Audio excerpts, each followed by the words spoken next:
ये तो आप में से बहुत सारे लोग जानते ही होंगे कि राहु 12 अप्रैल 2022 को राशि परिवर्तन कर रहे हैं। मतलब वे वृषभ राशि से हटकर अब मेष राशि में प्रवेश कर जाएंगे। अब इसका हमारे जीवन पर क्या प्रभाव हो सकता है, मैं इस वीडियो में आपके साथ चर्चा करने जा रहा हूं।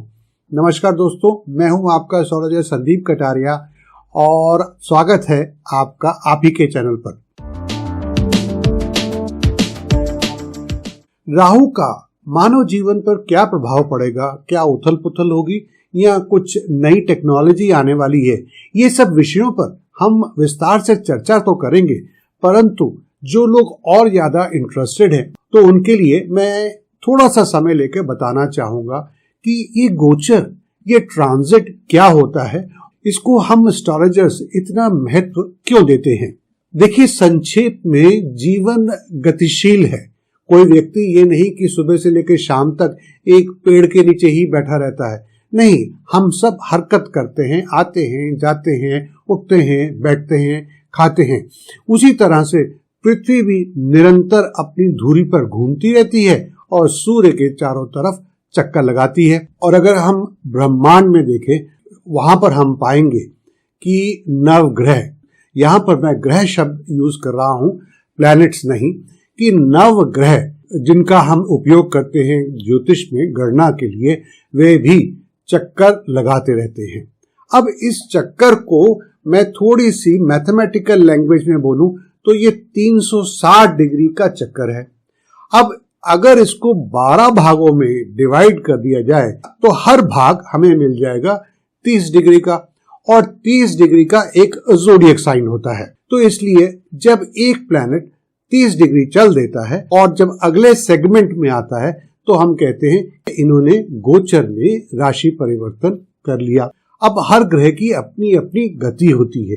जैसे कि चंद्रमा एक राशि में लगभग 2.25 दिन रहते हैं, बुध लगभग 21 दिन रहते हैं, शुक्र 26 दिन और सूर्य 1 महीना रहते हैं एक राशि में। इसी तरह से मंगल लगभग 45 दिन एक राशि में रहते हैं। परंतु कुछ ग्रह धीमी गति से चलते हैं, इसलिए वो एक राशि में बहुत समय लगाते हैं, और यही वो ग्रह हैं जिनके राशि परिवर्तन से हमारे जीवन पर बहुत प्रभाव पड़ता है। और जब जब ये राशि परिवर्तन करते हैं, ये करने वाले होते हैं, तो एस्ट्रोलॉजर्स इसका अध्ययन करके बहुत सारी भविष्यवाणियां कर सकते हैं। और ये हैं बृहस्पति, राहु, केतु और शनि। बृहस्पति जी एक राशि में लगभग 12.5 महीना रहते हैं, राहु केतु 19 महीना रहते हैं, और शनि, ये तो हम सब जानते ही हैं, 2.5 साल रहते हैं। तो अब तो आप समझ गए ना कि जो बाहरी ग्रह हैं जो कि ज्यादा समय लगाते हैं राशि परिवर्तन करने में, उनका मानव जीवन पर बहुत गहरा प्रभाव पड़ता है। वो बिल्कुल ही चीजों का चेहरा बदल देते हैं, इसलिए उनका गहन अध्ययन किया जाता है, इसीलिए उनकी ट्रांजिट को ज्यादा इंपॉर्टेंस दी जाती है। तो इस वीडियो में हम चर्चा करने जा रहे हैं कि क्या संभावित प्रभाव हो सकते हैं मानव जीवन के ऊपर, या क्या नए बदलाव आ सकते हैं, अच्छे या नॉट सो गुड, जब राहु देव मेष राशि में गोचर आरंभ करेंगे। तो इसको भी बड़े ही सिलसिलेवार तरीके से समझते हैं कि राहु है क्या। आप में से फिर से बहुत सारे लोग जानते होंगे कि राहु फिजिकली कोई एग्जिस्टेंस नहीं रखते हैं, ये एक छाया ग्रह है। तो आप कहेंगे कि छाया ग्रह है? जी हाँ, ये छाया ग्रह है। मैथमेटिकली, साइंटिफिकली ये एक्सेप्टेड है, और इसको अंग्रेजी में कहते हैं नॉर्दर्न नोड, और हाँ, इसको ड्रैगन्स हेड भी कहते हैं, खास तौर पर वेस्टर्न एस्ट्रोलॉजर्स। चूंकि ये छाया ग्रह है तो इसको माया का ग्रह भी बोलते हैं। चूंकि ये सर्प का सिर है तो इसलिए इसको वैशाला भी माना जाता है। तो इसलिए इंटरप्रिटेशन के लिए जरूरी है कि हम मेष राशि, जिसमें राहु आ रहे हैं, और राहु, इन दोनों के गुणों को मिलाकर हम कुछ आने वाले समय में झांक के देखें। देखिए, राहु इंगित करते हैं वो चीजें जो कि आउट ऑफ बॉक्स हैं, जो कि अनकन्वेंशनल हैं, और उसके साथ साथ जो मेष राशि है वो बहुत ही फायरी, यानी कि अग्नि तत्व की राशि है।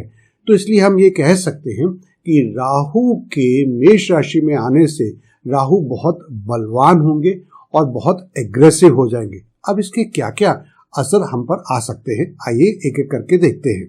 ऐसा कहा जा सकता है कि लोगों की तांत्रिक प्रथाओं में बहुत ज्यादा रुचि बढ़ जाएगी। बहुत सारे लोग जो नॉर्मल तरीके से अपने रिलीजन को या अपनी स्पिरिचुअलिटी को फॉलो करते हैं, अब हो सकता है कि वह उससे बोर हो जाएं या उनका ध्यान हट जाए और वो किसी और पद्धति की तरफ आकर्षित हो जाए और उसमें तांत्रिक पद्धति सर्वोपरि रहेगी। ऐसे ही लोग नए नए आइडियाज को, नई नई टेक्नोलॉजी को अपनाना चाहेंगे।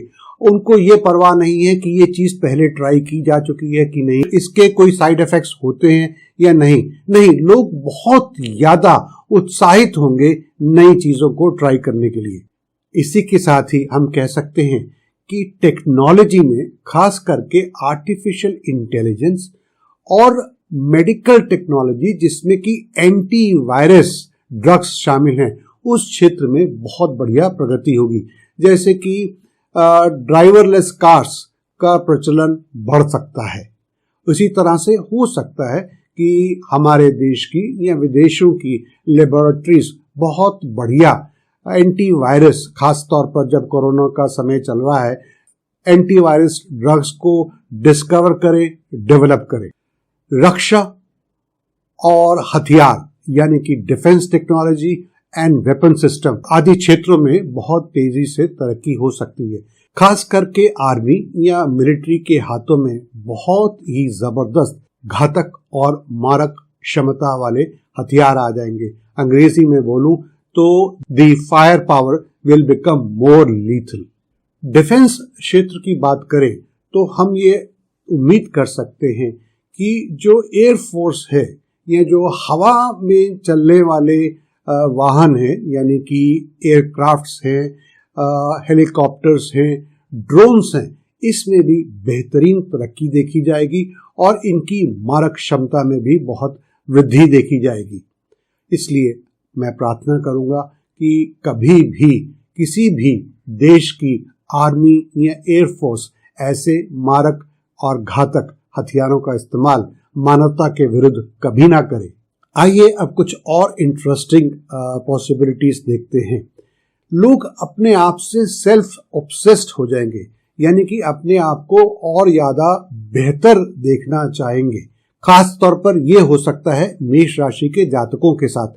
अब यहाँ पर मैं आपको जल्दी से बताना चाहूंगा कि हमने एक वीडियो और बना के अपलोड कर दिया है, जहां पर हम सभी 12 राशियों के ऊपर राहु के राशि परिवर्तन का क्या प्रभाव पड़ सकता है वो हमने उसमें डिटेल में डिस्कस किया है, जिसका लिंक आपको नीचे डिस्क्रिप्शन बॉक्स में और ऊपर आई बटन में मिल जाएगा। तो लोग जब सेल्फ ऑब्सेस्ड हो जाएंगे तो वो क्या करेंगे, वो दूसरों को इम्प्रेस करने की कोशिश करेंगे। कैसे करेंगे?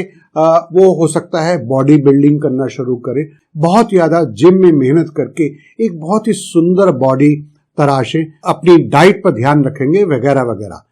थोड़ा इसको और आगे लेकर चले तो हो सकता है कि मॉडलिंग के क्षेत्र में दुनिया जहान का इंटरेस्ट और ज्यादा बढ़ जाए, और मॉडलिंग होगी तो फोटोग्राफी होगी, फोटोग्राफी होगी तो फिल्म इंडस्ट्री भी होगी।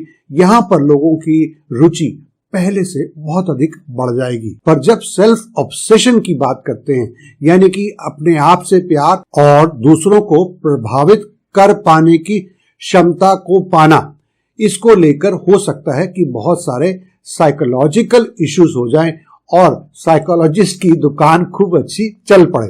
ऐसा क्यों? क्योंकि लोगों को बाहरी चीजें, बाहरी तमक झमक बहुत ज्यादा इन्फ्लुएंस करेगी और वो उसको पाने के लिए बेतहाशा पागलों की तरह दौड़ेंगे।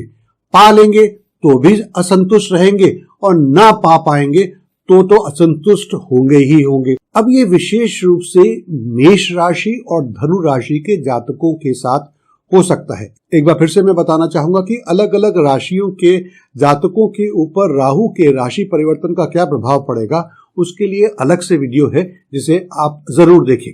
तो मैं ये कह रहा था कि खास तौर पर मेष राशि और धनु राशि के जातक बहुत ज्यादा महत्वाकांक्षी हो सकते हैं। हो सकता है कि जो भी उनके मन में चीज है, चाहे वो प्यार पाना है, चाहे वो धन पाना है, या कोई स्किल एक्विजिशन है, या हायर एजुकेशन है, या विदेश जाना है या कोई और इच्छा है, वो उसके पीछे बहुत ज्यादा पैशनेट हो जाएंगे। और ना केवल वो पैशनेट होंगे बल्कि वो कहेंगे कि मुझे वो चीज आधे समय में या 1/10 समय में वो चीज मुझे प्राप्त हो जाए। तो इससे हो सकता है कि जो लोग ना पा पाए या जो लोग पूरा ना पा पाए वो थोड़े इमोशनली डिस्टर्ब हो जाएं, फ्रस्ट्रेटेड हो जाएं और वो शायद अपने आप को भी नुकसान कर डाले। इसलिए बाहरी तमक झमक में नहीं आना है, हमें बुद्धि और विवेक का इस्तेमाल करना है कि क्या ये चीज वाकई फायदेमंद है, वाकई हमारे लिए अच्छी है, या बस हम इसके तमक झमक में आकर अंधे हो गए हैं। अब जब महत्वाकांक्षा की बात हो रही है तो हो सकता है कि बहुत सारे लोग रातों रात अमीर होना चाहें या बहुत अमीर होना चाहें। इसके लिए वे इन्वेस्टमेंट भी करेंगे या कोई नए प्रोजेक्ट्स पे अपना धन भी लगाएंगे। अब यहाँ पर मैं सावधान करना चाहूंगा कि इन्वेस्टमेंट करने से पहले या किसी को अपना धन देने से पहले बहुत अच्छी तरह से पूरी स्कीम के ऊपर सोच विचार करें। अगर आप उसके लिए स्वयं सक्षम नहीं हैं तो किसी प्रोफेशनल या ग्रुप ऑफ प्रोफेशनल्स की एडवाइस लें कि यहाँ पर मैं धन लगा रहा हूँ, क्या ये रिस्की तो नहीं है, कहीं मेरा धन तो नहीं डूब जाएगा। क्योंकि अगर धन डूब गया तो फिर एक बहुत बड़ी इमोशनल और फाइनेंशियल चोट लग सकती है और उससे बहुत सारे साइकोलॉजिकल प्रॉब्लम भी हो सकती हैं। मैं बार बार साइकोलॉजिकल प्रॉब्लम्स की तरफ इशारा इसलिए कर रहा हूँ क्योंकि जो नई पीढ़ी है, खासतौर पर जो आज का यूथ है या जो यूथ होने वाली है यानी कि टीनेजर्स या एडोलेसेंट्स, उनके ऊपर राहु का प्रभाव ज्यादा पड़ सकता है।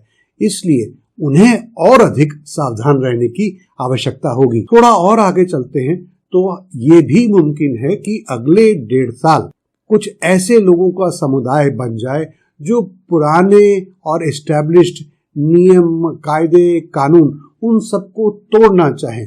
जो एस्टैब्लिश्ड प्रैक्टिसेस हैं, चाहे वो कानून व्यवस्था है, चाहे वो देश चलाने की व्यवस्था है, शहर चलाने के जो नियम हैं, उन सबको मानने से इनकार कर दे और वो अपने ही नए रूल्स लाने की कोशिश करे। और उनमें से कुछ लोग जो बहुत ज्यादा एग्रेसिव हैं वो क्रांतिकारी भी बन सकते हैं। इसी तरह से राहु के अत्यधिक प्रभाव की वजह से कुछ लोग ओवर क्रिटिकल हो सकते हैं, यानी हर चीज को क्रिटिसाइज करना, चाहे जरूरी है या नहीं जरूरी है। क्योंकि हम डेमोक्रेसी में रहते हैं, कोई कैसे भी विचार रख सकता है, पर नहीं, ये जो थोड़े से लोग होंगे हो सकता है कि दूसरों को हमेशा क्रिटिसाइज करते रहें और दूसरों की बात बिल्कुल न सुने। तो अब इन सब नेगेटिव चीजों से बचने का क्या उपाय है, यहाँ पर मैं आपके साथ 2-3 चीजें बताना चाहूंगा कि अपने घर में, अपने दिमाग में, अपने ऑफिस में, अपने कमरे में क्लटर को बिल्कुल ना आने दें। क्योंकि जहां क्लटर होगा वहां राहु का दुष्प्रभाव होगा। क्लटर को लेकर भी हमने कुछ वीडियोस बनाए हुए हैं, उनके लिंक मैं यहाँ पर आपको दे दूंगा। दूसरी चीज, हमें आत्मनिरीक्षण यानी कि इंट्रोस्पेक्शन करना चाहिए, बुद्धि का उपयोग करना चाहिए और विवेचन करना चाहिए कि क्या सही है, क्या गलत है, और कुछ रिस्ट्रेंट यानी कि अपने आप को रोक के रखना चाहिए, ना कि एकदम या जल्दी से या बार बार रिएक्ट करना चाहिए। बाहरी चीजों से, बाहरी तमक झमक से ना प्रभावित हो और अपनी बुद्धि को, अपने ज्ञान को बढ़ाने की कोशिश करनी चाहिए। कैसे? जो अच्छी अच्छी किताबें हैं जो संतों और महापुरुषों ने लिखी हैं, उनका अध्ययन करना चाहिए और अपने बुद्धि का विकास करना चाहिए, उनके द्वारा दिए गए अनुभव और ज्ञान को प्राप्त करके, जो आपका मार्गदर्शन करेगा। तो इस वीडियो में इतना ही, मिलते हैं एक और नए रुचिकर वीडियो में।